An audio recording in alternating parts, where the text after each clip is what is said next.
আজ 7 বছর পর দেশে ফিরছে ইভান। ফ্লাইটে বসে আছে, হাতে একটা পুরনো খাম। খামটা খুলে খামের ভিতরে থেকে একটা পেপার হাতে নিল ইভান। পেপারটার উপরে বড় বড় অক্ষরে লেখা ডিভোর্স।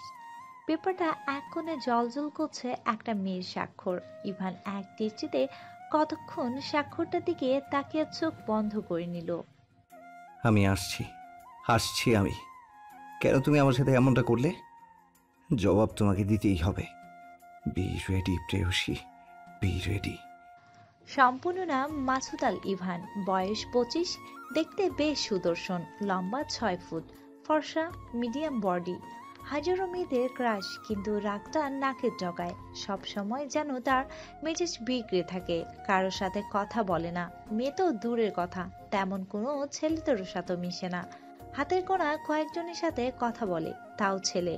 প্রয়োজনে অতিরিক্ত কথা বলে না, সবসময় অন্যদের থেকে নিজেকে গুটিয়ে রাখে। অবশ্য এই সব কিছুর পিছনে একটা কারণ আছে, সেই গল্পের মধ্যে আস্তে আস্তে জানতে পারবেন। বাড়িতে ফিরেই নিজের প্রয়োজনীয় কিছু জিনিস নিয়ে 1 ঘন্টার মধ্যে বেরিয়ে গেল ইভান। কোথায় যাচ্ছিস বাবা? এতদিন পর বাড়িতে ফিরে এখনই কোথায় যাচ্ছিস? বিদেশে থাকতেও একটা দিন ফোনেও আমাদের কারোর সাথে কথা পর্যন্ত বলিসনি। তুই এখনো আমাদের উপর রেগে আছিস? আমি এখানে থাকতে আসিনি মিসেস চৌধুরী। আর রাগ, রাগ অভিমান আপন মানুষদের উপরে আসে। আর আমার আপন বলতে কেউ নেই যে তাদের উপর রাগ করব। এসব কি বলছিস বাবা? বিদেশে তোমাকে পড়াশোনা করতে পাঠিয়েছিলাম নাকি বেয়াদব হতে? তুমি কি বলে গেছো মায়ের সাথে কিভাবে কথা বলতে হয়? আর এসে কোথায় যাচ্ছ তুমি? আপনার স্বামীকে বলে দিন মিসেস চৌধুরী, উনি যেন আমার জীবনে কোনো নাক না গলান। এমনিতে উনি আমার জন্য যা যা করেছেন তার জন্য আমি ওনার কাছে কৃতজ্ঞ। উনি আজ পর্যন্ত আমার পেছনে যত টাকা খরচ করেছে সব ফেরত দিয়ে দেবো, টেনশন করতে বারণ করুন, বলে বাড়ি থেকে বেরিয়ে গেল। দেখলে তোমার ছেলের ব্যবহার, দেখলে? আমার ছেলেটা কখনোই এমন ছিল না। আমার ছেলের এমন হওয়ার পেছনে তুমি দায়ী, শুধু তুমি। तुम मेरे हो इस पल मेरे हो, कल शायद ये आलम न रहे, कुछ ऐसा हो तुम ना रहो, कुछ ऐसा हो हम न रहे, ये रास्ते अलग हो जाए, चलते चलते हम खो जाए।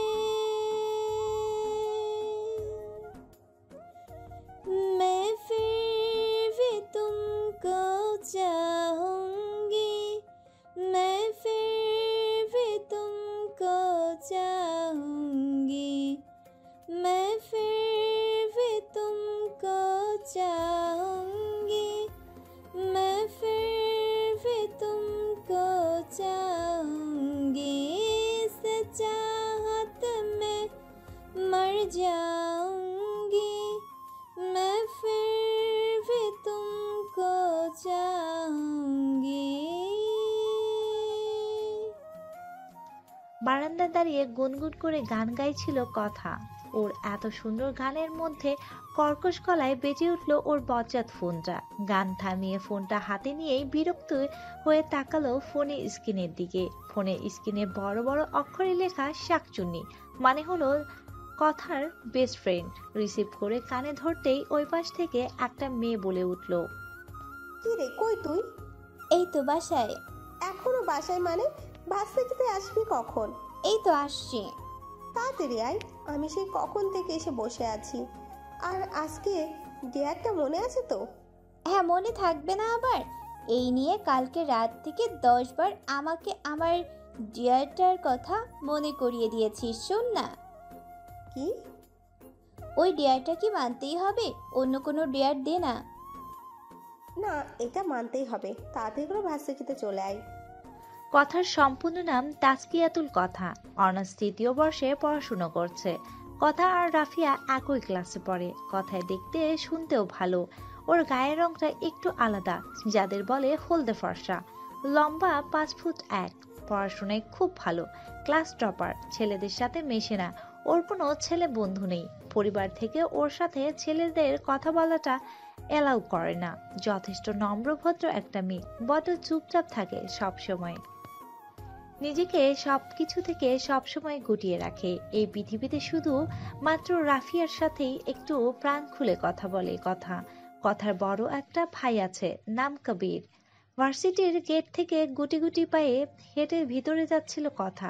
লজ্জায় ওর মাথা নুয়ে আসছে।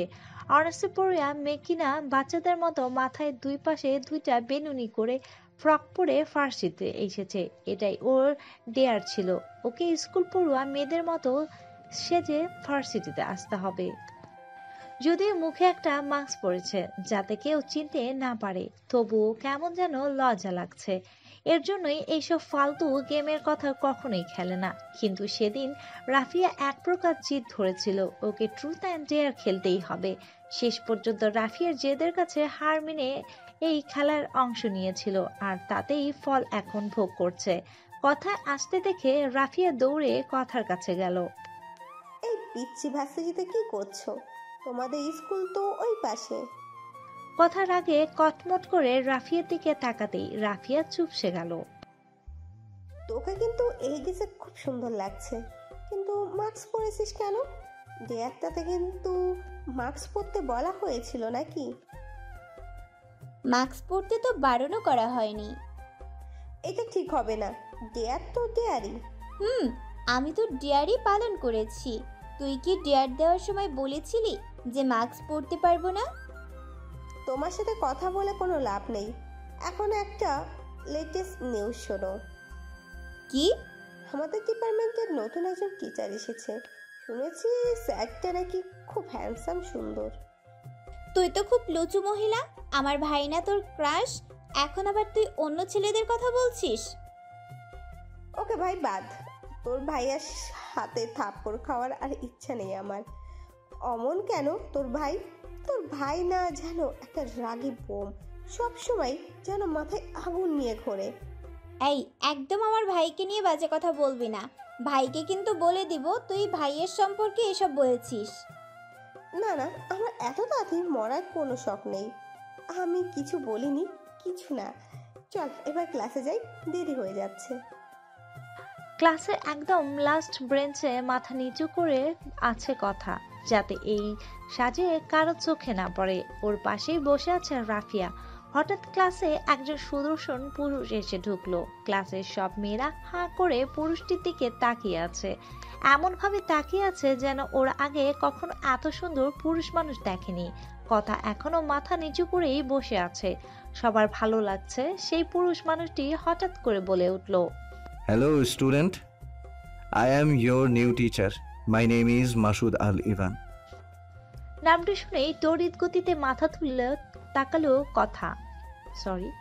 নামটা শুনেই তড়িৎ গতিতে মাথা তুলে তাকালো কথা। সামনের মানুষটিকে দেখে চোখ দুটো পানিতে ভরে উঠল।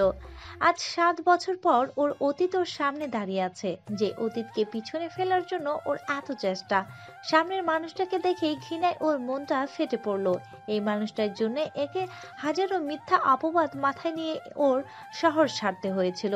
এই মানুষটার জন্যই ওর বাবা মা একদিন অপমানিত হয়েছিল। আজ সেই লোকটা ওর সামনে। নিজের ভয়ঙ্কর অতীতকে সামনে দেখে বসে থাকতে পারছে না। নিজের ভয়ঙ্কর অতীতটা ওর চোখের সামনে ভেসে উঠল। বুকটা ফেটে যাচ্ছে। এত বছর পর কেন এই মানুষটা আবার ওর সামনে এলো? কেন? তবে মানুষটা বদলে গেছে অনেক। শেষ যখন এই মানুষটাকে কথায় দেখিয়েছিল তখন কেবল একটু একটু দাড়ি গজিয়েছিল, আর এখন চাপ দাড়ি। আগে এত ফর্সা ছিল না, আগে থেকে অনেক ফর্সা হয়েছে। তখন বডিটাও এমন ছিল না, এখন জিম করা সুঠাম বডি। কথা বলতে বলতেই ইভানের চোখ দুটো আটকে যায় ক্লাসের একদম পিছনের বেঞ্চে বসা একটা মেয়ের দিকে। চোখ দুটো বড্ড চেনা চেনা লাগছে। মুখে মাস্ক থাকায় চোখ ছাড়া কিছুই দেখা যাচ্ছে না। কোনো একদিন এমনই 2 বিনুনি করা এক স্কুল পড়ুয়া মেয়ের চোখে হারিয়ে গিয়েছিল ইভান। এই মেয়েটির চোখের দিকে তাকিয়ে আজ অতীতে সেই মধুর স্মৃতিগুলো ভেসে উঠেছে ইভানের চোখের সামনে। হঠাৎ কিছু একটা ভেবে ইভানের মাথায় ধপ করে আগুন জ্বলে উঠল। ওর চোখ মুখে দেখেই মনে হচ্ছে ভীষণ রেগে গেছে ও, কিন্তু কি কারণে এত রেগে গেল সবারই অজানা। ইভান আস্তে আস্তে কথার ব্রেঞ্চের কাছে গিয়ে দাঁড়ালো, কথার দিকে তাকিয়ে বলল। Stand up. কথা কাচুমাচু করে উঠে দাঁড়ালো, মাস্কটা টেনে মুখটা আরো একটু ভালোভাবে ঢেকে নিল। যে করেই হোক এই লোকটার কাছে ধরা পড়া যাবে না। যদি ইভানের কথা থেকে চেনার কথা নয়, কারণ আজকের কথা আর 7 বছর আগের কথার মধ্যে অনেক তফাৎ, তবুও সাবধানের মার নেই। কোন ক্লাসে পড়ো তুমি? উত্তর না দিয়ে অবাক হয়ে তাকিয়ে আছে ইভানের দিকে। শুধু কথা নয়, ক্লাসের সবাই অবাক হয়ে তাকিয়ে আছে ইভানের দিকে। সে কোনো ক্লাসে পড়াতে এসেছে সে কি নিজেই জানে না? ইভান কথার কোনো উত্তর না পেয়ে আবার ধমক দিয়ে বলে উঠল। কোন ক্লাসে পড়ো তুমি? ইভানের ধমকে কথাসহ ক্লাস শুদ্ধ সবাই চমকে উঠল। এতক্ষণ যে মেয়েরা ইভানের উপর ক্রাশ খেয়েছে তারা নিজেরাই মনে মনে নিজেদেরকে গালি দেওয়া শুরু করেছে। এটা স্যার নাকি অন্য জমদূত? কথার চুপ করে থাকতে দেখে ইভান মাথায় আরো আগুন ধরে গেল। Speak up. অনার্সে পড়া একটা মেয়ে হয়ে এই সব বাচ্চাদের মতো পোশাক পরে ক্লাসে এসেছো? তুমি কি এখনো বাচ্চা? ইভানের কথা শুনে এতক্ষণে সবাই বুঝতে পারলো ইভান কেন এতক্ষণে কথায় ঝাড়ছিল। কথা এখনো চুপচাপ বসে দাঁড়িয়ে আছে। হে ইউ, কোনো ম্যানার্স নেই তোমার? চুপ করে দাঁড়িয়ে আছো কেন? কোনো টিচার কিছু জিজ্ঞেস করলে উত্তর দিতে হয়, তা জানো না? তোমার সমস্যা কি? আচ্ছা বেয়াদব মেয়ে তো তুমি। ইভান আরো কিছু বলতে যাবে, এর মধ্যে ক্লাসের ঘন্টা পড়ে গেল। ইভান ঘন্টার শব্দ শুনে 1 মিনিটও দাঁড়িয়ে না থেকে গটগট করে ক্লাস থেকে বেরিয়ে গেল। ইভান বেরিয়ে যেতেই কথা যেন হাঁপ ছেড়ে বাঁচলো। এতক্ষণ ওর নিঃশ্বাসটাও যেন ওর গলার কাছে আটকে ছিল।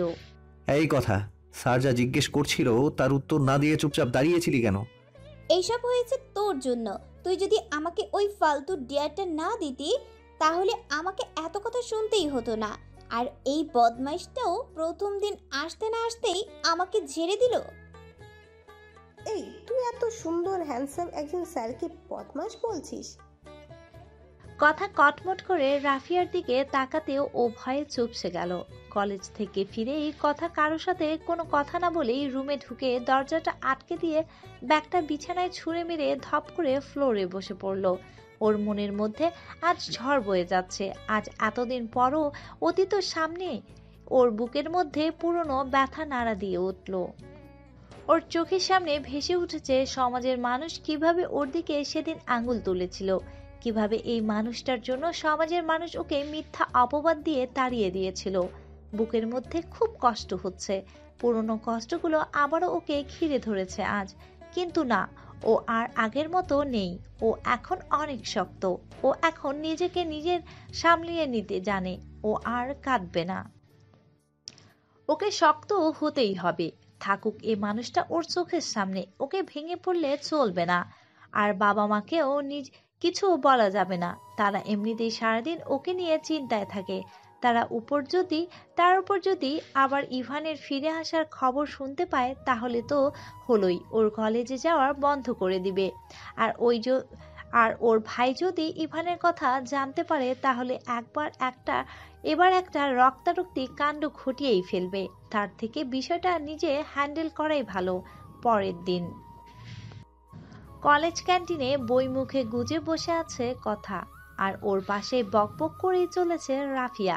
এই কথা মেয়েটা সারাক্ষণ ননস্টপ কথা বলতেই থাকে। এত কথা একটা মানুষ কিভাবে বলতে পারে মাঝে মাঝে ভেবেই পায় না কথা। এর মধ্যে হঠাৎ ক্যান্টিনে নিশ্চুপ হয়ে গেল। এতক্ষণে তো ক্যান্টিন ভালোই কোলাহল ছিল, হঠাৎ এত নিশ্চুপ হয়ে গেল কেন? দেখতেই বইটা মুখ থেকে সরাতেই দেখতে পেলেও ইভান ক্যান্টিনে ঢুকেছে। আর সব মেয়েরা কথা থামিয়ে ইভানের দিকে হাঁ করে তাকিয়ে আছে, তাই এত নিশ্চুপ। কথা তাকিয়ে দেখলো এই রাফিয়াটাও হাঁ করে ইভানের দিকে তাকিয়ে আছে। সবাই এমন ভাবে তাকিয়ে আছে যেন মনে হচ্ছে চোখ দিয়ে ইভানকে এখনই একজন গিলে খেয়ে ফেলবে। ইভানকে দেখেই কথা বই দিয়ে মুখ ঢেকে ফেললো। ইভান তাকিয়ে দেখে সব মেয়েরা ওর দিকে তাকিয়ে আছে, শুধু একটা মেয়ে ওর দিকে না তাকিয়ে বইয়ের দিকে মুখ ঢেকে রয়েছে। ইভানের ভ্রু কুঁচকে কথার দিকে তাকিয়ে তারপর কথার দিকে এগিয়ে যেতে লাগলো। কথা বইয়ের মুখে দিয়ে রাখলেও বেশ ভালোই বুঝতে পারছে ইভান ওর দিকেই এগিয়ে যাচ্ছে। ইভান যতই ওর দিকে এগোচ্ছে ততই কথার বুকের মধ্যে থাকা কলিজাটা তার লাফালাফির গতিও বাড়িয়ে দিচ্ছে। ইভান একদম কথার সামনে দাঁড়িয়ে আছে, দাঁড়িয়ে দাঁড়িয়ে কথার পর্যবেক্ষণ করছে। কেন যেন এই মেয়েটাকে ওর ভীষণ পরিচিত মনে হয়। এভাবেই ইভান তাকিয়ে থাকতে দেখে কথা বুকের ভিতরটা ধুকপুক ধুকপুক করছে। ইভান কথার কিছু বলতে যাবে, এর মধ্যেই কোথা থেকে শিলা চলে আসলো। শিলাও এই ভার্সিটির প্রফেসর। মিস্টার ইভান এখানে কি করছেন? শিলার প্রশ্ন শুনে ইভানের বিরক্তিতে চোখ মুখ কুঁচকে এলো। দেখতেই তো পাচ্ছেন হাতে খাবার, আর ক্যান্টিনে মানুষ খেতেই আসে, নাচতে নয়, বলে গটগট করে চলে গেল। ইভানের উত্তর শুনে শিলা ফ্যালফ্যাল করে ইভানের দিকে তাকিয়ে আছে। ও কি এমন বলেছে যাতে ইভান এমন করে কথা বলে গেল? আর ইভান এই শিলার উপর মহা বিরক্ত। যেদিন থেকে এই ভার্সিটিতে জয়েন করেছে সেদিন থেকে এই শিলা নামের ছোটখাটো মহিলা আতঙ্ক ওর পিছন লেগেই আছে। ইভান যেখানেই যায় সেখানেই কোথা থেকে যে এই শিলা নামক আতঙ্কটা এসে হাজির হয় কে জানে। ইভান কড়া করে কিছু বলতেও পারছে না, কারণ শিলা এই ভার্সিটির একজন প্রফেসর। তার উপর ইভান মাত্র কিছুদিন হলো এই কলেজে জয়েন করেছে, এর মধ্যে কোনো ঝামেলা করতে চাইছে না। ইভান চলে যাওয়ার কথা একটা স্বস্তি ফেললো, আর একটু হলেই ভয়ে ওর দম আটকে সোজা উপরে চলে যেত। কথা আজও পিছনের ব্রেঞ্চে বসেছে, মুখে মাস্ক পরা। ওই কোনোভাবে এই ইভান নামক লোকটার সামনে পড়তে চায় না। সামনে দাঁড়িয়ে দাঁড়িয়ে ক্লাস করাচ্ছে ইভান, আর কথার পাশে বসে রাফিয়া বকবক করেই যাচ্ছে। সে কিছুতেই পিছনে বসতে চাইছিল না। তার ইচ্ছে ছিল সে একদম সামনে বসে এই হ্যান্ডসাম স্যারের দিকে তাকিয়ে তাকিয়ে ক্লাস করবে, স্যারের এটুকু কাছ থেকে দেখবে। কিন্তু কথা তাকে জোর করে এনে পিছনে বসিয়েছে, আর সেই জন্য সে কথাকে সেই থেকে বকেই যাচ্ছে। কথা এখন রাফিয়ার বকবকানিতে অতিষ্ঠ। থামবি তুই? কথার ধমকটা জোরে দেওয়া হয়েছে। ইভান শুদ্ধ ক্লাসের সব স্টুডেন্ট কথার দিকে তাকিয়ে আছে। ধমক দিয়ে কথা নিজেও হতভম্ব। ইভানের চোখ মুখ রাগে লাল হয়ে গেছে, দেখেই মনে হচ্ছে ভীষণ রেগে গেছে। মনে হচ্ছে কথাকে এখন চিবিয়ে খাবে। রাফিয়ার কথার কানের কাছে ফিসফিস করে বলল, কথা তুই তো গায়া এমনি স্যাজা রাগি, কাল সামান্য কারণে যে রিয়াক্ট করলো, আজ তো তুই শেষ। কথা একটা ঝকিলে ইভানের দিকে তাকিয়ে দেখে ইভান ওর দিকে এগিয়ে আসছে। ইভানের চোখের দিকে তাকিয়ে আটকে উঠল কথা। ইভানের চোখের মধ্যে যেন দাবানল ফুটছে। Stand up you stupid girl. ইভানের ধমক শুনে কথা এক ঠোক গিলে ভয়ে ভয়ে দাঁড়িয়ে গেল। ক্লাসে আসো কি করতে, পড়াশোনা করতে নাকি চেহারা দেখাতে? তাও তো চেহারা দেখাও না, মাস্ক দিয়ে মুখটা ঢেকে রেখে। এসেছো। নিজে তো ক্লাস করো না, অন্যদেরকেও ডিস্টার্ব করো। এটা ক্লাস নাকি তোমার নিজের বাড়ি মনে করেছো? এখনই বেরিয়ে যাও ক্লাস থেকে। Get out from my class. Sorry sir, আর হবে না। কথার কণ্ঠস্বরটা শুনে ইভানের কলিজাটা ঠক করে উঠল। এই কণ্ঠস্বরটা ওর বড্ড চেনা। এ তো সেই চিরচেনা কণ্ঠস্বর। না, এই কণ্ঠস্বরটা চিনতে ওর কখনোই ভুল হবে না। যে কণ্ঠস্বরে ওর হৃদয়ে গেঁথে আছে সেই কণ্ঠস্বর চিনতে ওর ভুল করবে? কখনোই না। তবে কি এই সেই তার জন্য এত প্রতীক্ষা, যার জন্য নিজের ঠিকানা ছেড়ে এই শহরে এসেছে তাকে খুঁজতে? তোমার নাম কি? ইভানের কথা শুনে কথা চমকে উঠল। নাম তো বলা যাবে না। কথা চায় না ইভান কোনোভাবেই ওর পরিচয়টা না জানে। ও কিছুতেই চায় না ওর সেই ভয়ঙ্কর অতীতটা আবারও সামনে আসুক। ও আবার নিজেকে ওর অতীতে সেই স্থানে দাঁড় করাতে চায় না। কথা চুপ করে আছে। চুপ করে আছো কেন? আমার প্রশ্নের উত্তর দাও। তোমার নাম কি? কথা এবারও চুপ করেই আছে। Speak up stupid girl, what is your name? ইভানের চিৎকার শুনে ক্লাসের সবাই চমকে উঠল। কথা কিছু বলতে যাবে, এর মধ্যে ক্লাস শেষে ঘন্টা পড়ে গেল। ঘন্টার শব্দ শুনেই ইভান চলে গেল, আর কথা একটা স্বস্তির নিঃশ্বাস ফেলে বসে পড়ল। জানি না কতদিন আর এভাবে চলবে, কতদিন আর নিজেকে এভাবে আড়াল করে রাখবো। সে যেহেতু এই ভার্সিটির প্রফেসর, এখানেই থাকবে। একদিন না একদিন তো সব কিছু তার সামনে আসবেই। তখন আমি কি করব? হে আল্লাহ, আমি কি কখনো শান্তি পাবো না? যে অতীত থেকে পালাতে এত দূরে এসেছি, সেই অতীত আজ সামনে। আর কোথায় পালাবো আমি? আর উনি, আগে তো উনি এতটা ভয়ঙ্কর ছিলেন না, এখন এমন কেন? ওনাকে দেখলেই তো আমার ভয় লাগে। কলেজের বাইরে বাইকে হেলান দিয়ে কথার জন্য দাঁড়িয়ে আছে কবির। ওদিক থেকে রাফিয়াকে একা আসতে দেখে রাফিয়ার কাছে গিয়ে জিজ্ঞেস করলো। কথা কোথায়? প্রশ্নটা শুনেই রাফিয়ার চোখ তুলে উপরের দিকে তাকালো। এতক্ষণও নিজের দিকে তাকিয়ে তাকিয়ে হাঁটছিল। মাথা তুলে কবিরকে দেখে রাফিয়ার মুখে বিস্তর একটা হাসি ফুটে উঠল। কতদিন পর আজ এই মানুষটাকে দেখতে পেল রাফিয়া। ভাইয়া আপনি কথা কোথায়? ওকে দেখছি না যে। এতদিন পরে আসলেন, আগে একটু জিজ্ঞেস করবেন কেমন আছি, কি খবর, তা না এসেই কথাই জিজ্ঞেস করছেন। তোমাকে দেখেই বোঝা যাচ্ছে বেশ ভালো আছো। দিন দিন বাপের অন্ন ধ্বংস করে মোটা হচ্ছ। তোমাকে আর কি জিজ্ঞেস করব? আপনি আমাকে মোটা বললেন কেন ভাইয়া? মেয়েটাকে মোটা বলবো না তো পাতলু বলবো? দেখুন ভাইয়া, ভালো হচ্ছে না কিন্তু। ভালো না হলে কি করবে তুমি? রাফিয়া কিছু বলতে যাবে, এর মধ্যে কথা এসে গেল। এই কথা দেখ, তোর এই উল্লুক ভাইটা আমাকে মোটা বলেছে। এই মোটি, তুমি উল্লুক কাকে বললে? কাকে আবার? আপনাকে। আপনি আমাকে মোটি বললেন কেন? কি আমি উল্লুক? এই তোরা থামবি? কি ঝগড়ুটে মহিলাদের মতো পায়ে পা লাগিয়ে ঝগড়া করে যাচ্ছিস? চল এখন বাসায় ফিরতে হবে, দেরি হয়ে যাচ্ছে। চল। এখানে দাঁড়িয়ে এই মোটির সাথে ঝগড়া করে আমার কোনো লাভ নেই। রাফিয়া কিছু বলতে যাবে, এর মধ্যেই কথাকে নিয়ে বাইকে স্টার্ট দিয়ে শো করে চলে গেল কবির।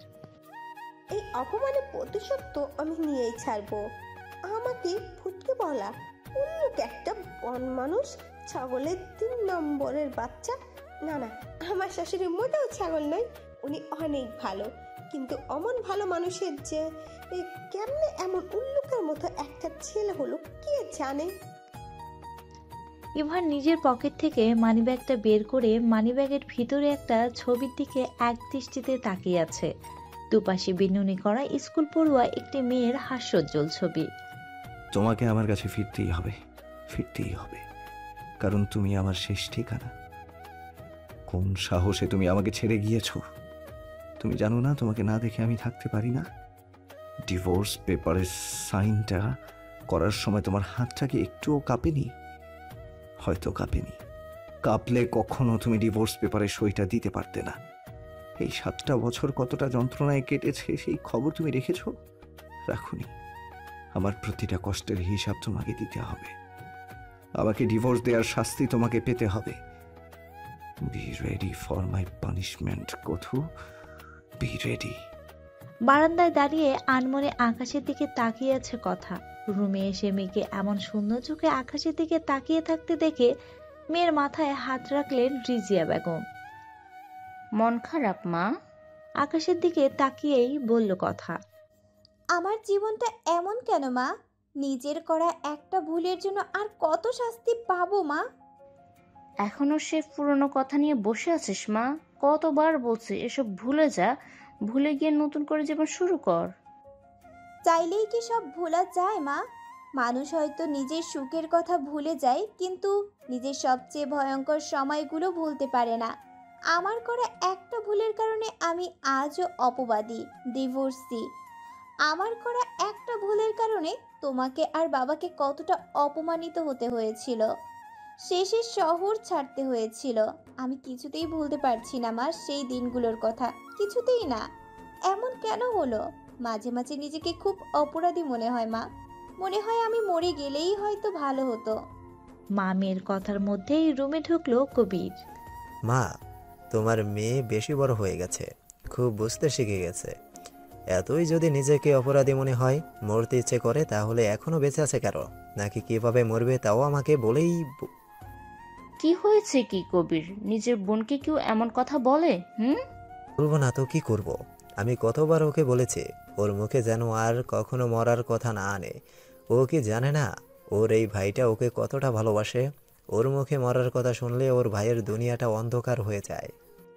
কথা নিশ্চুপ, কোনো কথাই বলছে না, কারণ ও জানে ওর ভাই ওকে খুব ভালোবাসে। ওর মুখে মরার কথা শুনলেই এভাবেই ক্ষেপে যায়। ভার্সিটির বারান্দা থেকে আনমনে হেঁটে যাচ্ছে কথা, মুখে প্রতিদিনের মতোই মাস্ক পরা।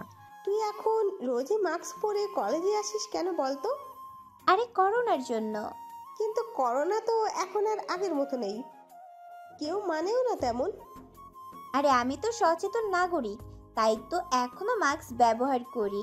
কখন আবার করোনা এসে পড়েন বলা যায় না। ওনার তো আবার আসার কোনো সময় অসময় নেই। ওরে আমার সচেতন নাগরিক, এখন একটা কথা শোন। কি? 3 দিন পর আমাদের কলেজের নবীন বরণ অনুষ্ঠান। তো কি হয়েছে? আমিনা নাচে নাম দিয়েছে। বেশ ভালো তো, তাতে এত আমতা আমতা করার কি আছে? আমিনা আরো একটা কাজ করেছি। কি কাজ? বলবো, আগে বল, রাগ করবি না? কি এমন কথা যাতে আমি রাগ করব না? রাফিয়া 2 চোখ বন্ধ করে বড় একটা নিঃশ্বাস নিয়ে বলে, আমি না গানে তো নাম দিয়েছি। কথা বিস্ফোরিত চোখে রাফিয়ার দিকে তাকিয়ে বলে, কি? তুই গানে আমার নাম দিয়েছিস? মাথা গেছে তোর? মাথা যাবে কেন? তুই তো কি সুন্দর গান করিস। সবসময় নিজের প্রতিভাকে 4 দেওয়ালের মধ্যে আবদ্ধ করে রাখলে হয়, বাইরে একটু প্রকাশ করতে হয়। দেখ, বাড়িতে বসে গুনগুন করে 2-4 লাইন গান গাওয়া আর ভার্সিটির কোনো একটা অনুষ্ঠানে গান গাওয়া এক কথা নয়। আমি কিছুতেই গান করব না। তা বললে তো হবে না, গান তোকে করতেই হবে, ব্যাস শেষ কথা। কথা কিছুতেই গান গাইতে রাজি হচ্ছে না। ও আগে কখনোই এইসব অনুষ্ঠানে গান গায়নি, ও কখনোই গান শেখেওনি। মাঝে মাঝে যখন মন খুব খারাপ থাকে, নিজের অতীতের স্মৃতিগুলো ভয়ঙ্করভাবে মনের মধ্যে উকি দেয়, তখনই নিজের মনকে শান্ত করার জন্য একটু গান করে। তেমনই একদিন গান করছিল, তখন রাবিয়া শুনে ফেলে। তখন থেকেই এই মেয়েটা গান গান করে কথাকে জ্বালিয়েই মারছে। কথা তো কিছুতেই গান গাইবে না, আর রাফিয়াও নাছোড়বান্দা। শেষ পর্যন্ত বন্ধুত্বের দোহাই দিয়ে কথাকে গান গাইতে রাজি করল রাফিয়া। কথা গান গাইতে রাজি হতেই একটা বিশ্বজয়ের হাসি দিল রাফিয়া। ক্লাসে বসে আছে কথা, আজ আর প্রতিদিনের মতো পিছনে বসেনি, বসেছে মাঝখানে সারিতে।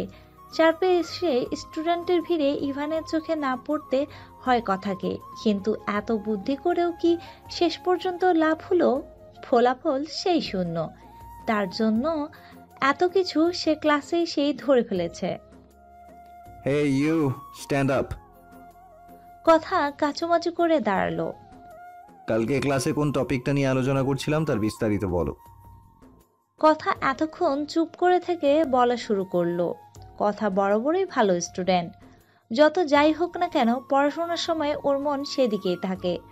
যদিও কাল ক্লাসে ইভান ঠিক কি পড়িয়েছে ও তার কিছুই শোনেনি, কিন্তু কোন টপিকে পড়িয়েছে সেটা ওর মনে আছে, আর ওই টপিকটার ওর আগে থেকেই পড়া, তাই উত্তর দিতে ওর কোনো অসুবিধা হলো না। এদিকে ওর সঠিক উত্তর পেয়ে ওকে কোনো কথা শোনাতে না পেরে ইভান যেন একটু মনক্ষুণ্ণ হলো। কথার বলা শেষ হলে শুধু গম্ভীর কণ্ঠে কথাকে বলে, সিট ডাউন। ক্লাস শেষে ইভান চলে যেতেই মিশমি এসে কথাকে জিজ্ঞেস করলো, এই কথা, স্যারের সাথে তোমার কোনো শত্রুতা আছে নাকি? স্যার সে প্রথম দিন থেকেই তোমাকে ধোয়াধুয়ি শুরু করেছে। কথাটা শুনে পাশে সবাই হো হো করে হেসে উঠল। কথা বেশ ভালোই বুঝতে পেরেছে মিশমি ওকে একটু তিরস্কার করার জন্যই এমন করে কথাগুলো বলছে, কারণ কথা ক্লাস টপার আর মিশমি দ্বিতীয় স্থানে, তাই এই বিষয়ে সে কথাকে সবসময়ই একটু হিংসে করে। নবীনদের বরণ করতে উৎসবে মেতে উঠেছে ভার্সিটির প্রাঙ্গণ। বেশিরভাগ মেয়েরাই আজ শাড়ি পরে এসেছে, আর ছেলেরা পাঞ্জাবি। চারদিকে উৎসবমুখর পরিবেশ। ভার্সিটির মাঠের মধ্যে স্টেজ সাজানো হয়েছে। কথাও আজ শাড়ি পরেছে। ওর শাড়ি পরার একদমই ইচ্ছে ছিল না। শাড়ি পরতে ভালো লাগে না এমন নয়, আসলে ও শাড়ি সামলাতে পারে না। শাড়ি পরলেই শাড়ি সামলাতেই অতিষ্ঠ হয়ে ওঠে, তাই ভেবেছিল ও শাড়ি পরবে না। কিন্তু এই রাফিয়া তো নাছোড়বান্দা। সে সকাল সকাল শাড়ি নিয়ে কথার বাড়িতে হাজির। তারপর একসাথে কথাকে শাড়ি পরিয়ে নিয়ে ভার্সিটিতে এসে হাজির। ওদের সাথে কবিরও এসেছে। কবির এমনিতেও বোনের বিষয়ে একটু বেশি প্রোটেক্টিভ। তার উপর আজ কথা গান গাইবে, বিষয়টা নিয়ে একটু বেশি নার্ভাস ছিল। আগে কখনো ও কোনো অনুষ্ঠানে গান করেনি, এই প্রথম। স্টেজে একপাশে একটা চেয়ারে বসেছিল ইভান। এইসব অনুষ্ঠান, ভিড়পূর্ণ স্থান ওর মোটেও ভালো লাগে না। একটা সময় ছিল যখন ইভান একা থাকতে পারতো না, সবসময় বন্ধু বান্ধবদের নিয়ে মেতে থাকতো।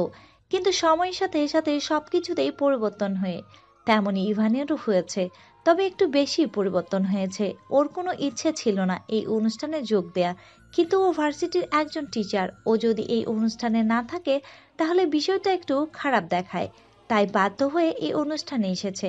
কথাটা পিছনে সারিতে বসেছিল। একে একে অনুষ্ঠানের এক এক পর্ব শেষ হচ্ছে। একটু পরে কথাকে স্টেজে গান গাওয়ার জন্য ডাকবে। কথার খুব নার্ভাস লাগছে, কপালে বিন্দু বিন্দু ঘাম জমেছে, গলা শুকিয়ে যাচ্ছে। ইতিমধ্যে 5 বোতল পানি শেষ করেছে কথা। পানি খেতে খেতে পেট ফুলে গেছে কথার, কিন্তু তবুও গলা শুকিয়েই যাচ্ছে। এতক্ষণ ধরে কথার হাবভাব পর্যবেক্ষণ করছিল রাফিয়া। শেষ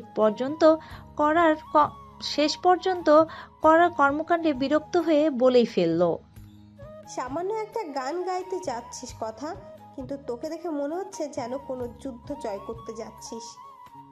এটা যুদ্ধের থেকে কম কিছু নয়, আর এই সব কিছু তোর জন্য। আর একটা কথা বলবি, কানের নিচে একটা মেয়েরে কানের বারান্দা ছুটিয়ে দিব। কথার ধমক শুনে চুপসে গেল রাফিয়া। এই মেয়ে যা সাংঘাতিক, এখন একটা চট থাপ্পড়ও মেরে দিতে পারে। এই ভরা সমাজে চট থাপ্পড় খেলে রাফিয়ার মান সম্মান প্লাস্টিক হয়ে যাবে। এত ভয় পাস না কথা, নিজের উপর ভরসা রাখ, তুই পারবি। এই সামান্য একটা বিষয়ে এত ভয় পেলে চলবে বল? নিজের ওপর তোর কি কোনো ভরসা নেই? মনে মনে ভাববি তুই বাসায় বসেই গান করছিস, যেমন তোর মন খারাপ হলেই করিস। সামনে কে বা কারা আছে দেখার প্রয়োজন নেই, চোখ বন্ধ করে নিজের মনের মতো সুর তুলবি। ভাইয়া। ইভানের বড্ড অস্থির লাগছে। কতক্ষণ ধরে এই অনুষ্ঠানে বক্তৃতা শুনেই যাচ্ছে। প্রত্যেকে স্টেজে উঠেই বলে সংক্ষিপ্ত বক্তব্য দিবে, কিন্তু তারপর তো একজন রচনা বলা শুরু করে দেয়। ইভান এবার অতিষ্ঠ। এতক্ষণ বক্তৃতার মধ্যে উঠে চলে যেতেও পারেনি, কারণ এতক্ষণ সব গণ্যমান্য ব্যক্তিগণ বক্তব্য দিচ্ছিল। এদের বক্তব্যের মধ্যে উঠে যাওয়ার মানে এদের অপমান করা। অবশেষে বক্তৃতা পর্ব শেষ হলো। ইভান বড়সড় একটা স্বস্তির নিঃশ্বাস ফেলল। একটু পর গানের পর্ব শুরু হবে। ইভানের কোনো ইচ্ছে নেই এখানে বসে বসে গান শোনার, তাই ইভান চেয়ার থেকে উঠে দাঁড়িয়ে চলে যাওয়ার উদ্দেশ্যে পা বাড়াল। এর মধ্যে স্টেজে অ্যানাউন্সমেন্ট হলো, এবার গান গাইবে তাসকিয়াতুল কথা। নামটা শুনে ইভান থমকে দাঁড়ালো। ওর পা যেন ওখানে আটকে গেল। ওর কানে শুধু একটাই কথা বাজছে, তাসকিয়াতুল কথা। তবে কি এই সে? তবে কি ইভানের 7 বছরের দীর্ঘ প্রতীক্ষার অবসান হলো? ইভান তড়িৎ গতিতে পিছন ফিরে স্টেজের দিকে তাকালো। স্টেজে সে মাস্ক পরা মেয়েটি গানের প্রস্তুতি নিচ্ছে। কথা একটা বড় নিঃশ্বাস নিয়ে গান গাওয়া শুরু করলো। আমার পরানো যাহা চাই, তুমি তাই, তুমি তাই গো। আমার পরানো যাহা চাই,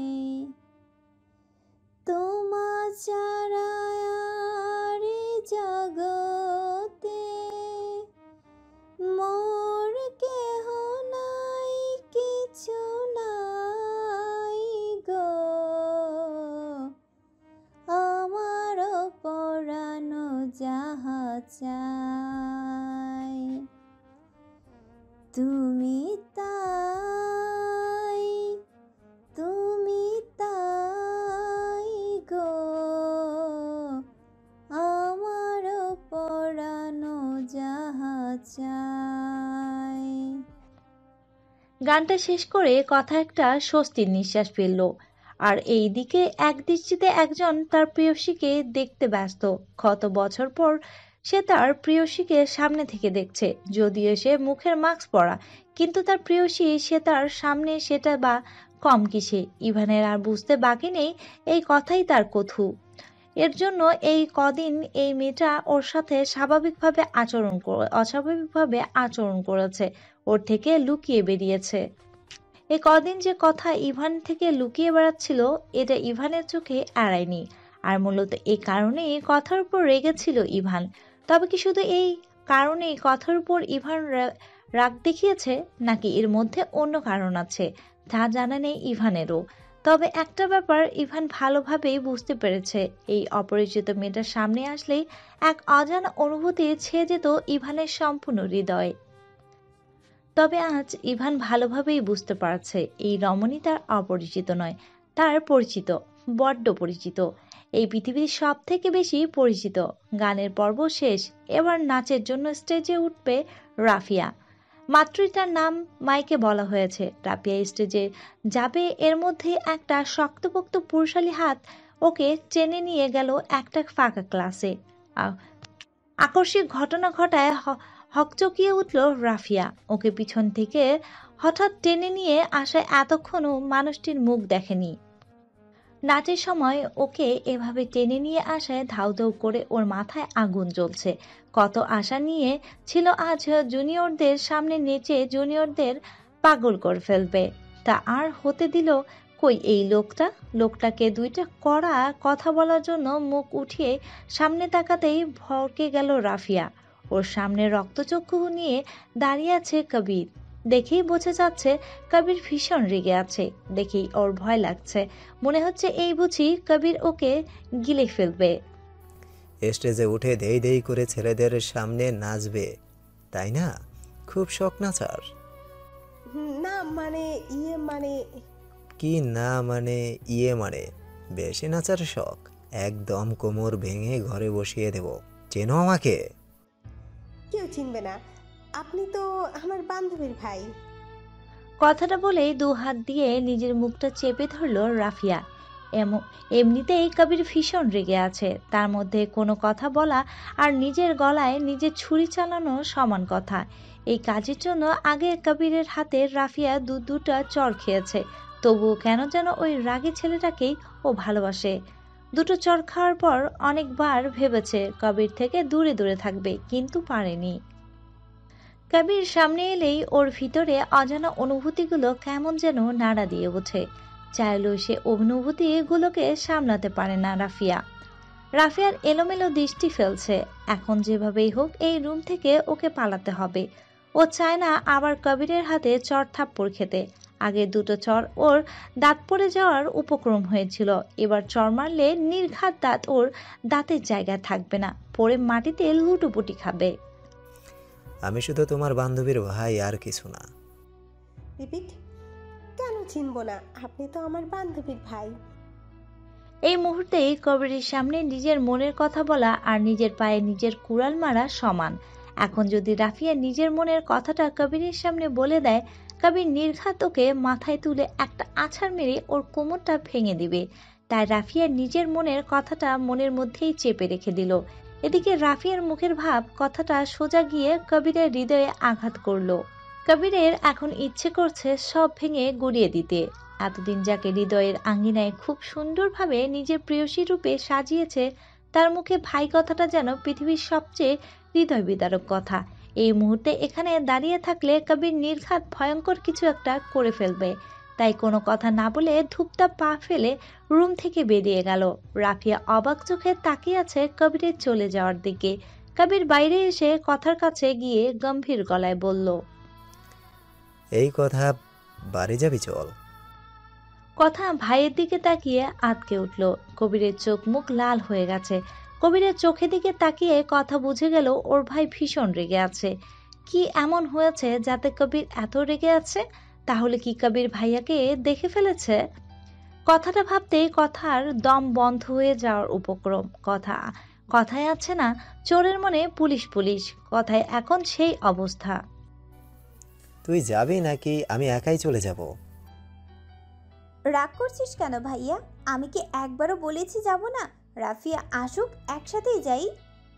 রাফিয়ার নাম শুনে কবিরের রাগ যেন আরো 100 ডিগ্রি বেড়ে গেল। কথা এতক্ষণে বুঝতে পারলো কবিরের সাথে রাফিয়ার কিছু একটা হয়েছে, তাই ওর ভাই এতটা রেগে আছে। কিন্তু কি এমন হলো যে কবির এতটা রেগে আছে ভেবেই পাচ্ছে না কথা। তবে কবির যে এখনো ইভানের আসার ব্যাপারটা জানে না সেটা নিশ্চিত হয়ে গোপনে একটা স্বস্তির নিঃশ্বাস ফেললো কথা। তারপর কিছু একটা ভেবে বলল, ঠিক আছে চলো আমিও যাই, রাফিয়াকে একটা মেসেজ করে দিব। পরের দিন ক্লাসে বসে আছে কথা।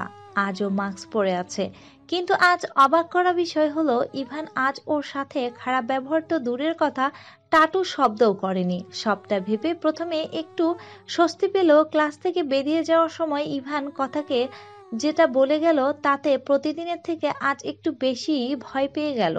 ক্লাস থেকে বেরিয়ে যাওয়ার সময় ইভান কথাকে উদ্দেশ্য করে বলে গেল, 5 মিনিটের মধ্যে আমার রুমে দেখা করবে। মুহূর্তেই কথার কাঁপাকাঁপি শুরু হয়ে গেছে। কিন্তু ওর এই অবস্থা দেখে একজন বেশ মজা নিচ্ছে, সে হলো মিশমি। ইভান ক্লাস থেকে চলে যেতেই মিশমি কথার কাছে এসে একটা শয়তানি হাসি দিয়ে দিল। কি কথা, আজ মামলা মনে হচ্ছে একটু বেশিই গুরুতর। রোজ তো স্যার তোমাকে ক্লাসে শাস্তি দেয়, আজ নিজের রুমে রেগেছে। আজ তো মনে হয় তুমি শেষ। এমনিতেই স্যার যা রাগী। ভাগ্যিস ওই হিটলারের নজর আমাদের কারো উপর পড়েনি, না হয় আমাদের জানতো কয়লা হয়ে যেত। এখন তোমার হচ্ছে যা। বলে হাসতে হাসতে চলে গেল কথা। মিশমির একটা কথাও শুনেনি, শুনলে হয়তো কোনো উত্তর দিত। তার মনে এখন অন্য চিন্তা। হঠাৎ ইভান তাকে তার রুমে ডাকলো কেন? ইভান কি তবে তাকে চিনে ফেলেছে? কিন্তু আজকের ব্যবহার তো তেমন মনে হয়নি। হয়তো অন্য কাজে ডেকেছে, শুধুই ভয় পাচ্ছে কথা। এসব ভেবে মনটাকে একটু বুঝ দিয়ে উঠে পা বাড়ালো ইভানের রুমে যাওয়ার উদ্দেশ্যে। কথা গুটি গুটি পায়ে হেঁটে ইভানের অফিস রুমের সামনে দাঁড়ালো। ভিতরে যাওয়ার সাহস হচ্ছে না। ভিতরে যাবে কি যাবে না ভাবতে ভাবতে দরজায় টোকা দিয়েই দিল। আচ্ছা, আমার একটু কাজ আছে, আমি যাই স্যার। Yes, come in. কথা ভয়ে ভয়ে ইভানের সামনে গিয়ে দাঁড়ালো। ইভান এক দৃষ্টিতে একটা কাগজের দিকে তাকিয়ে কি যেন দেখছে। কথা যেন তার সামনে দাঁড়িয়ে আছে, সেটার দিকে তার কোনো খেয়াল নেই। এদিকে কথার অবস্থা তো যায়, নিজের অতীত, তার উপর স্যার, তার উপরে বদরাগী, সব মিলিয়ে টেনশনে কথার প্রাণ পাখি উড়ে যায় আর কি। অনেকক্ষণ দাঁড়িয়ে আছে কথা। ইভান এখন পর্যন্ত কিছুই বলেনি, এমনকি একটা টাটু শব্দও করেনি। কথার এবার বেশ বিরক্ত লাগছে। একেই তো সে এই ইভান নামের মানুষটার সামনে আসতে চায় না, তার উপর ইভান তাকে ডেকে এনে কিছু না বলেই শুধু দাঁড় করিয়ে রেখেছে, একটু বসতেও বলেনি। দাঁড়িয়ে থাকতে তার পা ব্যথা শুরু করেছে, এখন বসতেও পারছে না। স্যারের সামনে স্যার বলার আগেই বসে পরটা একটা বিয়াদবি হবে। আর সেখানে ইভান যে রাগী, কিভাবে রিয়েক্ট করবে কে জানে। ভয়েও কিছু বলতে পারছে না কথা। অনেক সাহস সঞ্চয় করে এবার কথা বলেই ফেললো। মৌনতা সম্মতির লক্ষণ, তার মানে আপনি আমাকে যাওয়ার অনুমতি দিয়েছেন। আচ্ছা, আমি আসছি স্যার। বলে পিছন ঘুরে যেই সামনের দিকে পা বাড়াবো, তখনই পিছন থেকে, কোথায় যাচ্ছেন মিসেস মাসুদ আল ইভান? ইভানের ডাকটা শুনে কথা থমকে দাঁড়ালো। তবে কি ইভান ওকে চিনে ফেলেছে? শেষ রক্ষার হলো না। কথার গলা শুকিয়ে আসছে, মুখ থেকে কোনো কথা বের হচ্ছে না, পাও নড়ছে না। ইভান ধীর পায়ে কথার সামনে এসে দাঁড়ালো, একটানে কথার মাস্ক খুলে ফেললো। আকস্মিক ঘটনার কথা হকচকিয়ে উঠল। ইভান এক দৃষ্টিতে কথার দিকে তাকিয়ে আছে। কতক্ষণ পর সে তার প্রিয়তমাকে দেখছে। তার দুই চোখ যেন তার প্রিয়তমাকে দেখার তৃষ্ণায় তৃষ্ণার্ত ছিল। আগের থেকে অনেক পাল্টে গেছে কথা। সে আর সেই দুই বিনুনি করায় স্কুল পড়ুয়া মেয়েটি নয়, এখন সে ভার্সিটিতে পড়ে। আগের থেকে সুন্দর হয়েছে, শরীরে নারী পরিবর্তন এসেছে। ইভান হঠাৎ কথাকে নিজের সাথে জড়িয়ে ধরল। আসলে এতদিন পর প্রিয়তমাকে কাছে পেয়ে নিজেকে আর ধরে রাখতে পারিনি। কথা স্তব্ধ হয়ে দাঁড়িয়ে আছে। এতদিন পর সে চিরচেনা পুরুষের স্পর্শ কথা শরীরে কাটা দিয়ে উঠেছে। শরীরের সকল শিরা উপশিরা এক অজানা অনুভূতি বিচরণ করছে। হার্টবিট বেড়ে গেছে, অসম্ভব গতিতে কলিজা লাফালাফি চলছে। ইভান হঠাৎ কিছু একটা ভেবে কথাকে ধাক্কা দিয়ে সরিয়ে দিল। হঠাৎ ধাক্কায় নিজের ভারসাম্য না রাখতে পেরে কথা নিচে পড়ে গিয়ে কথার কপাল কেটে গেল। কপালে হাত দিয়েই ইভানের দিকে তাকিয়ে আটকে উঠল কথা। ইভানের চোখ মুখ লাল হয়ে গেছে, কেমন যেন ইভানকে খুব হিংস্র লাগছে। আগেও ক্লাসে ইভানকে রাখতে দেখেছে কথা, কিন্তু এতটা নয়। এই মুহূর্তে কথার কাছে ইভানকে সবচেয়ে ভয়ঙ্কর প্রাণী লাগছে। ইভান কথায় হাত ধরে টেনে তুলে এক হাত দিয়ে কথার হাতটা মোচড় দিয়ে ধরে ওর পিছনে চেপে ধরলো, আর অন্য হাত দিয়ে ওর গাল চেপে ধরলো। এত জোরে ধরেছে যে মনে হচ্ছে দাঁতগুলো মনে হয় এখনই কথার গাল থেকে গেথে যাবে। ব্যথায় কথা চোখ দিয়ে অশ্রু পড়ছে, কিন্তু সেদিকে ইভানের খেয়ালই নেই। কি ভেবেছিলি তুই? তোকে আমি খুঁজে পাবো না? আমার থেকে পালিয়ে বাঁচতে পারবি তুই? এত সহজ সবকিছু? ছাড়ুন, লাগছে আমার। ইভান আরো শক্ত করে কথার গাল চেপে ধরে। লাগুক, তোর লাগার জন্যই ধরেছি আমি। তোর সাহস কি করে হয়েছিল আমাকে ছেড়ে যাওয়ার? তোর সাহস কি করে হয়েছিল ডিভোর্স পেপারে সাইনটা করার? এত সাহস তোর? এর শাস্তি তো তোকে পেতেই হবে। ইভান কথার গাল এতটা শক্ত করে ধরেছে যে কথা কিছু বলতে চেয়েও পারছে না। কথা শেষ পর্যন্ত আর না পেরে নিজের পা দিয়ে ইভানের পায়ে উপর জোরে একটা পাড়া দিল। পায়ের ব্যথা পেয়ে ইভানের হাতের বাঁধনটা একটু আলগা হতেই কথা দৌড়ে পালালো। পালিয়ে আর কোথায় যাবে গথুরানী? একবার যখন পেয়েছি তোমাকে আমার খাঁচায় বন্দী হতে হবে, তোমাকে আমার কাছে ফিরতেই হবে। প্রায় 1 ঘন্টা ধরে বাথরুমে শাওয়ার ছেড়ে তার নিচে বসে কাঁদছে কথা। তখন কলেজ থেকে বেরিয়েই এক প্রকার ছুটে বাড়িয়ে চলে এসেছে কথা। আজ ওর খুব কষ্ট হচ্ছে। ও তো এমনটা চায়নি, তবে কেন এমন হলো? ও তো সবটা ছেড়ে সবটাকেই মুক্তি দিয়েই চলে এসেছে, তবে কেন ওর অতীত আবার এসে ওর সামনে দাঁড়ালো? ও তো ওর অতীতের পিছন ফেলে একটু শান্তিতে থাকতে চেয়েছিল। সবকিছুর সাথে অনেকটা মানিয়েও নিয়েছিল এই 7 বছরে, তবে কেন ওর দরজায় ওর অতীত এসে আবার কড়া নাড়ছে? আর ওর অতীতের এই মানুষটা এমন তো ছিল না। সে কেন এমন হয়েছে? কেন হিংস্র ভয়ঙ্কর হয়ে উঠেছে? তবে কি কথার জীবনে আবার কোনো ঝড় উঠতে চলেছে? যে ঝড় ঠিক আগের বারের মতোই কথার জীবনটা লন্ডভন্ড করে দিবে? না, এবার কথা আর কিছুতেই তা হতে দিবে না। আগেরবার কথা ছোট্ট ছিল, তাই নিজেকে রক্ষা করতে পারেনি, নিজের সপক্ষে কোনো কথা বলতে পারেনি। কিন্তু এবার আর কথা সেই ছোট্টটি নেই। এবার তাকে আর ভাঙা যাবে না। এবার তার জীবনে সব সমস্যা সে সামনে থেকে মোকাবেলা করবে। এবার আর সে পালাবে না। নিজের অতীত থেকে পালাতে পালাতে আজ সে ক্লান্ত। প্রায় ঘন্টা দেড়েক পর কথা শাওয়ার নিয়ে বেরিয়ে এলো। বেরিয়েই দেখে ওর খাটের উপর পায়ের উপর পা তুলে শুয়ে আছে কবির। কথাকে বেরিয়ে আসতে দেখেই কবির, এতক্ষণে তোর বের হওয়ার সময় হলো? সেই কখন থেকে তোর জন্য অপেক্ষা করছি। অপেক্ষা কেন করছিলি, কিছু বলবি? কিছু বলতে তো এসেছিলাম বটে, কিন্তু এখানে এসে তো এখন আমার কিছু বলতে ইচ্ছে করছে না। মানে? তোর কপাল কাটলো কিভাবে? কলেজে পড়ে গিয়েছিলাম। পড়ে গিয়েছিলাম মানে? তুই কি এখনো বাচ্চা? দেখে শুনে হাঁটতে পারিস না? কিভাবে পড়লি বলতো? এখন তুই আমাকে বকবি বল? এমনিতেই পড়ে গিয়ে কপাল কেটেছি। কি যে করিস না বলে ফার্স্ট এইডের বক্সটা নিয়ে কথার সামনে বসলো। কথা একটা মুচকি হাসি দিল। এমন একটা ভাই পেলে আর জীবনে কি লাগে? কথার কপাল ক্লিন করতে গিয়ে কবির অনুভব করলো কথার শরীর বেশ গরম। এই কথা, তোর কি জ্বর এসেছে? তোর গা গরম কেন? আমি কি জানি? কথার উত্তরে কবির তেতে উঠল। তোর শরীর অসুস্থ কিনা তুই জানিস না? কপাল কেটে বাসায় ফিরেছিস, শরীরে জ্বর নিয়ে ঘন্টা দেড়েক গোসল করেছিস। তুই কি চাস বলতো? তুই কি আমাকে একটুও শান্তিতে থাকতে দিবি না? 2 ভাই বোনের চিৎকার চেঁচামেচি শুনে রিজিয়া বেগম দৌড়ে এলো। কি হয়েছে? তোরা 2 ভাই বোন এভাবে চিৎকার করছিস কেন? চিৎকার করব না তো কি করব? তোমার আদরের এই মেয়ে কি আমার একটা মিনিটেও শান্তিতে থাকতে দিবে না নাকি? কলেজে গিয়ে কপাল ফাটিয়ে এসেছে, জ্বর নিয়ে ঘন্টা দেড়েক গোসল করছে। সে কি কথা? কপাল ফাটিয়েছিস কিভাবে দেখি? আজ 2 দিন পর ভার্সিটিতে এসেছে কথা। জ্বরের কারণে কবির ওকে 2 দিন আসতে দেয়নি। আর এই 2 দিনে ইভান কি অবস্থা হয়েছিল একমাত্র সেই জানে। এতদিন পর সে তার প্রেয়সীকে খুঁজে পেয়েছে, কিন্তু খুঁজে পাওয়ার পরেই আবার তাকে হারিয়ে ফেলেছে। এই 2 দিন পরও পুরো ভার্সিটি হন্যে হয়ে খুঁজেছে কথাকে, কোথাও পায়নি। কথাকে না দেখে রাফিয়াকেও খুঁজেছে, কিন্তু সেও কলেজে আসেনি। কথাকে ছাড়া রাফিয়ার একা একা ভার্সিটিতে আসতে ভালো লাগে না, তাই সেও আসেনি। নিজের প্রেয়সীকে হারানোর ভয় ইভানকে আবার জেগে ধরেছিল। নিজেকে ভীষণ পাগল পাগল লাগছিল। একটা সেকেন্ডের জন্য 2 চোখের পাতা এক করতে পারেনি।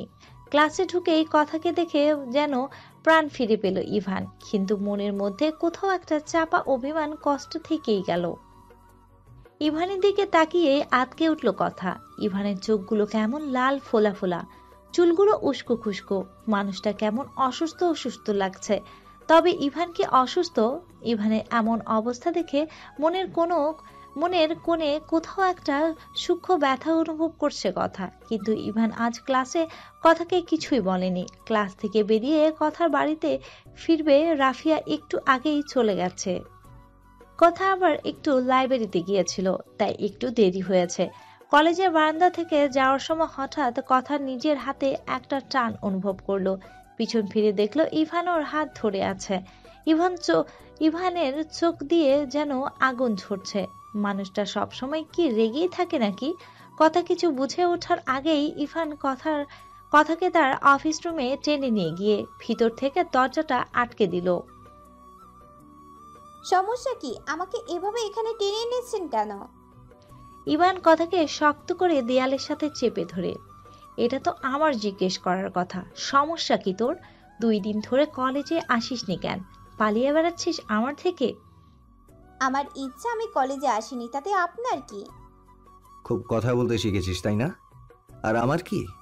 ভুলে যাস না তুই আমার স্ত্রী, আর স্ত্রী কখন কি করছে তার স্বামীর জানার সম্পূর্ণ অধিকার আছে।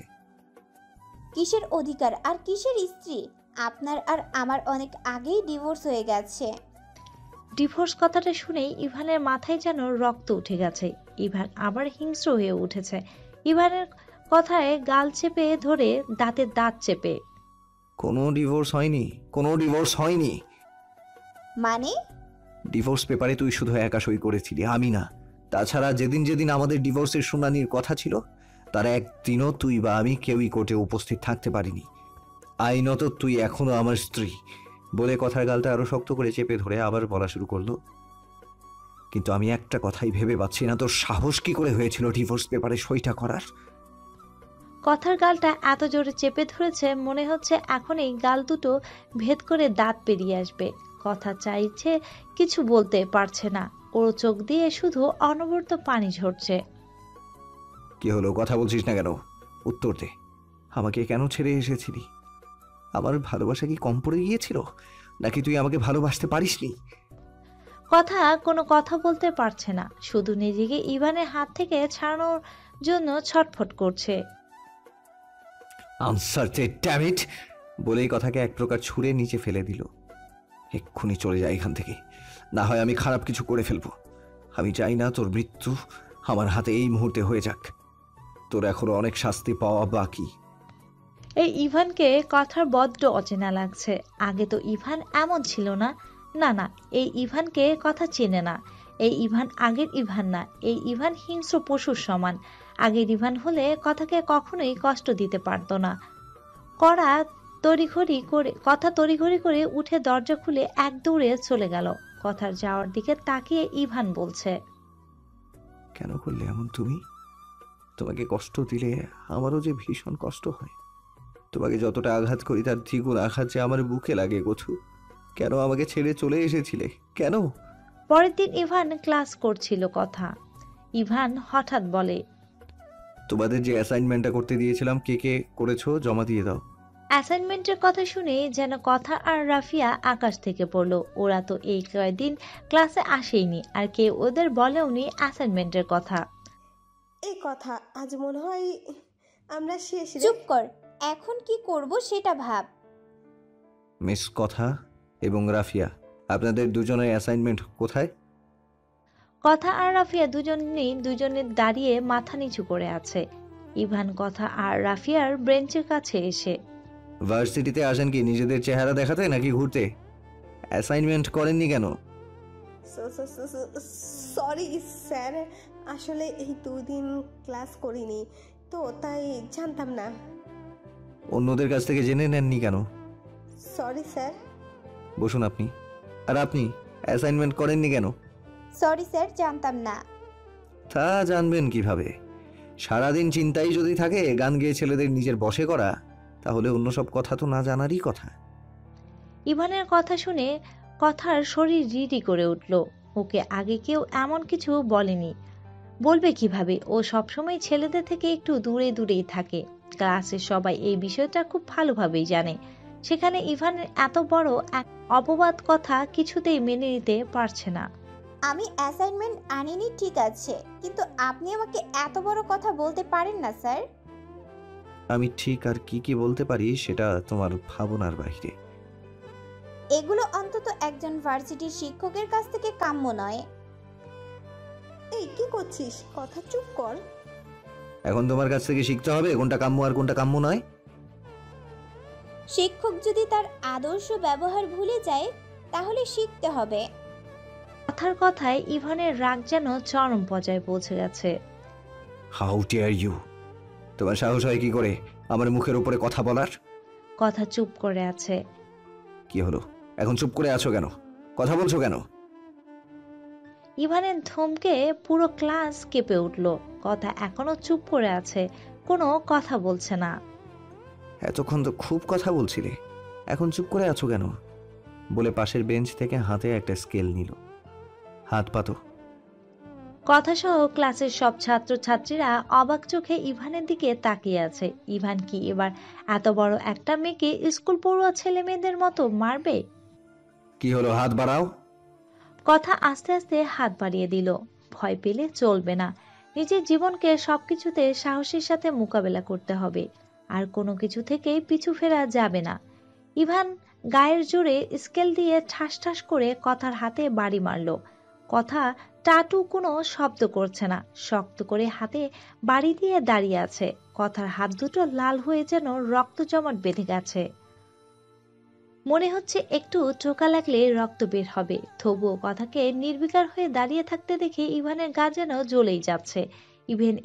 ইভান স্কেলটা ছুঁড়ে ফেলে দিয়ে গটগট করে বেরিয়ে গেল। ক্লাসের সবাই ইভানের দিকে তাকিয়ে আছে।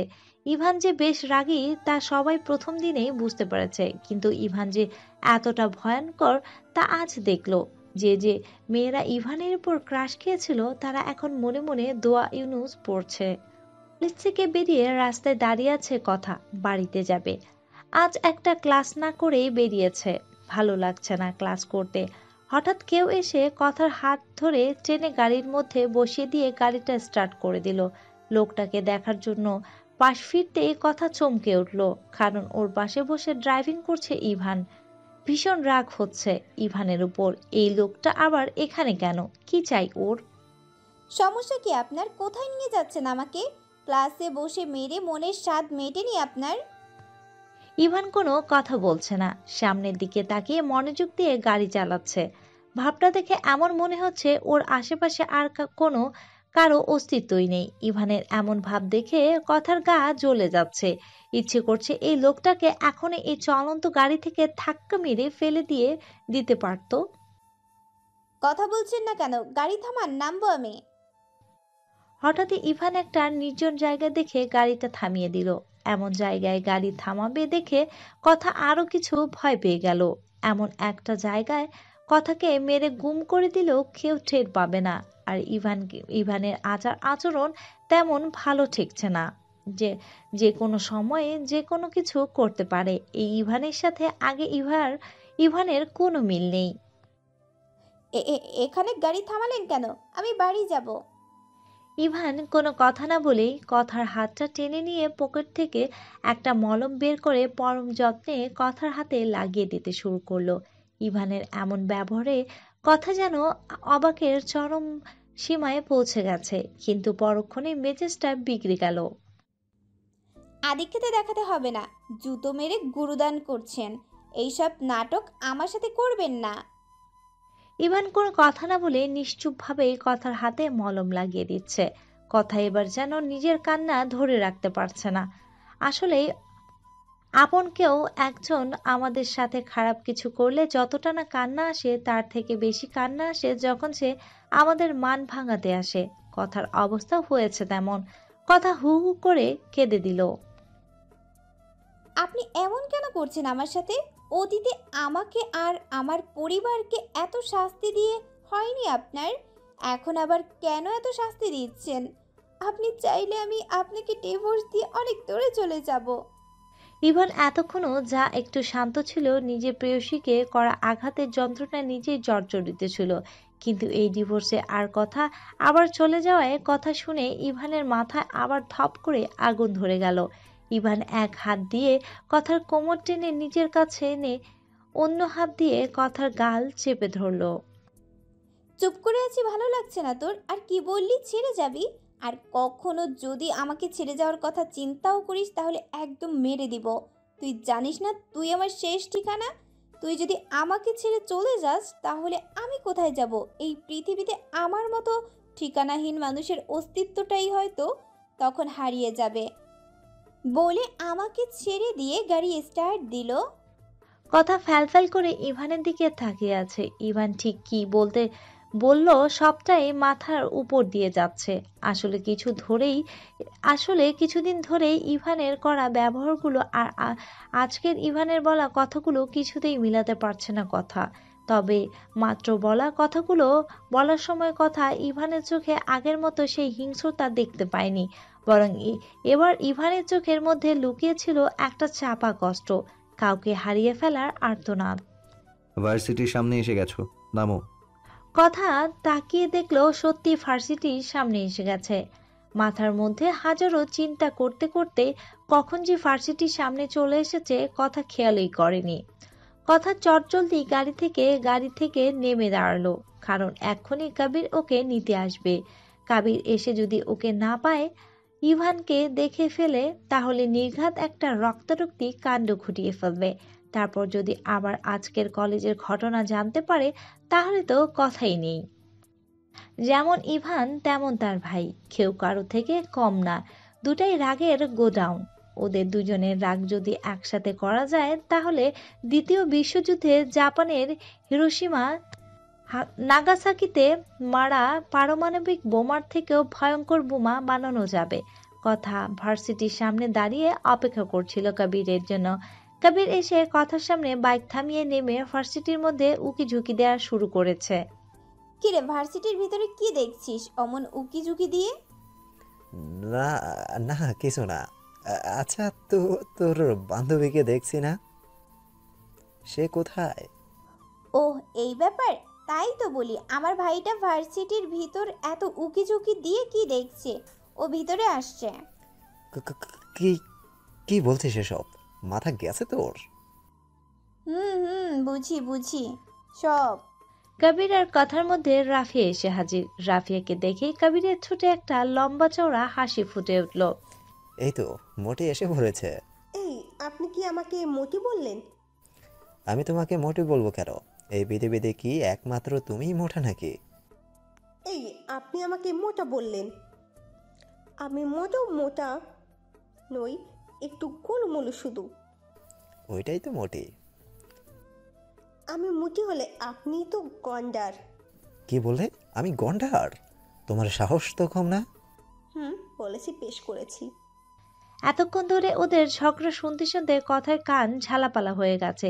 এমনিও ওর মাথায় টেনশন নেই অভাব, তার মধ্যে এই উজবুক দুটো ওর সামনে দাঁড়িয়ে সমান তালে ঝগড়া করেই যাচ্ছে।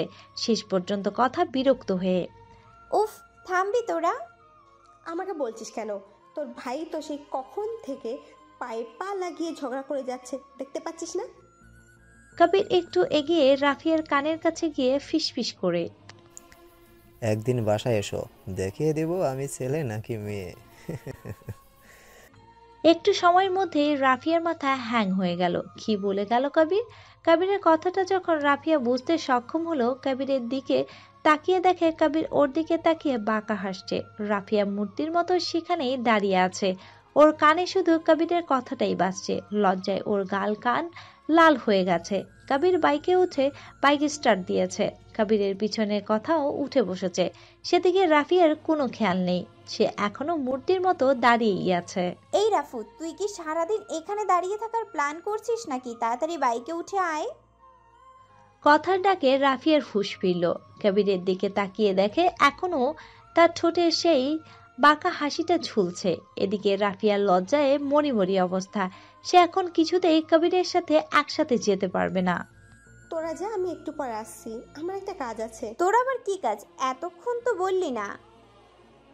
না আসলে হঠাৎ তুই একটা কাজের কথা মনে পড়ে গেল তো তাই। কবির রাফিয়ার ব্যাপারটা বুঝতে পেরে, আসলে তোর বান্ধবী একটা জিনিস দেখতে চেয়েছে, তো না দেখালে নাকি যাবে না। তো দেখা না, সমস্যা কি? না আসলে আমি বাড়িতে গিয়ে দেখাতে চাইছিলাম, কিন্তু ও যখন রাস্তায় দেখতে চাচ্ছে সমস্যা নেই, আমি দেখাচ্ছি বলেই কবির যেই বাইক থেকে নামতে যাবে তখনই। না না, আমি কিছু দেখবো না, আমি এখনই বাইকে বসছি বলেই দ্রুত বাইকে উঠে বসলো। বাইকে মুখ ফুলিয়ে বসে আছে রাফিয়া, আর ওর ফুলানো মুখটা বারবার বাইকের লুকিং গ্লাসে দেখে ঠোঁট কামড়ে হাসছে কবির। ইস, মুখ ফুলিয়ে বসে আছে আমার পাখিটা, সে কি বোঝে না এভাবে মুখ ফুলিয়ে বসে থাকলে আমার ইচ্ছে করে টুপ করে তার তুলতুলে গালে একটা চুমু খেতে। এই মেয়ে দেখছি আমার চরিত্রে একটা দাগ না লাগিয়ে ছাড়বে না।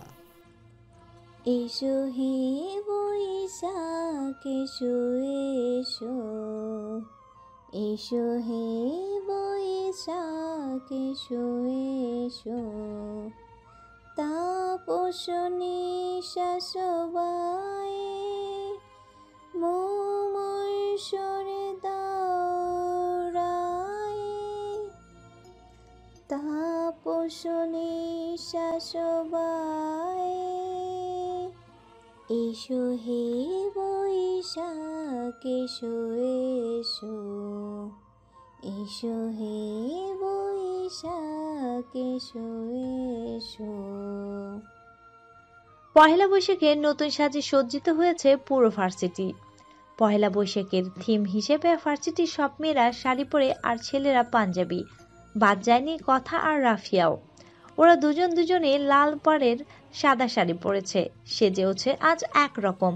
কবির আজ ওদের ভার্সিটিতে নিয়ে আসেনি, তবে বলে দিয়েছে একটু পরেই ওদের ভার্সিটিতে এসে উপস্থিত হবে।